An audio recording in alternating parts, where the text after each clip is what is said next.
কেনে আছে সকলে ভালেই আছে আজি মই জনাব বিচাৰিছো ব্ৰেকিং নিউজ এছএলসি 2026 আহি গ'ল কম্পাৰ্টমেণ্টেল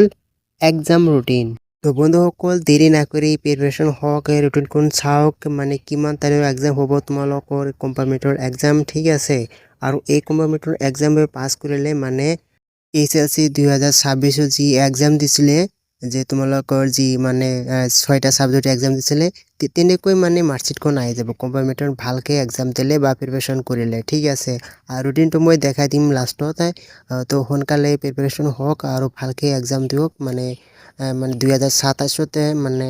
এক্সাম দিব নালাগে তো এতিয়াই প্ৰিপাৰেশ্যন হওক আৰু এক্সাম ভালকৈ এক্সাম দিয়ক আৰু প্ৰিপাৰেশ্যন তো বন্ধুসকল ৰুটিনখন ভালদৰে চাই লওক ইয়াতে চাওক গোটেই নোটিছখন মই জুম কৰি মই দেখাই দি আছোঁ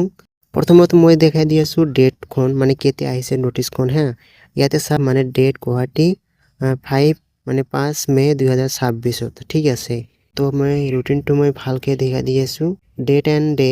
মানে 29 মে'ৰ পৰা মানে 5 জুনলৈকে এক্সাম চলি থাকিব আৰু মৰ্ণিঙো মানে 9 বজাৰ পৰা 12 বজালৈকে এক্সাম থাকিব আৰু আফটাৰনুন মানে 1:30 বজাৰ পৰা মানে 1:30 PM পৰা 4:30 PM লৈকে এক্সাম চলি থাকিব যি তোমাৰ সাবজেক্ট আছে সেই সাবজেক্ট অনুযায়ী তুমি এক্সাম দিব পাৰিবা ঠিক আছে আৰু ডেটটো মই দেখাই দিলোঁ আৰু আফটাৰনুন মানে মৰ্নিং কিমান টাইম হয়নে তো এইখিনি ফ'ল' কৰক আৰু ভালকৈ প্ৰিপাৰেশ্যন হওক মানে 2026ত মানে মাৰ্কশ্বিট আৰু চাৰ্টিফিকেট আহে তেন্তে 2027ত দিব নালাগে সোনকালে প্ৰিপাৰেশ্যন ভালকৈ এক্সাম দিওঁ তো বন্ধুসকল থেংক ইউ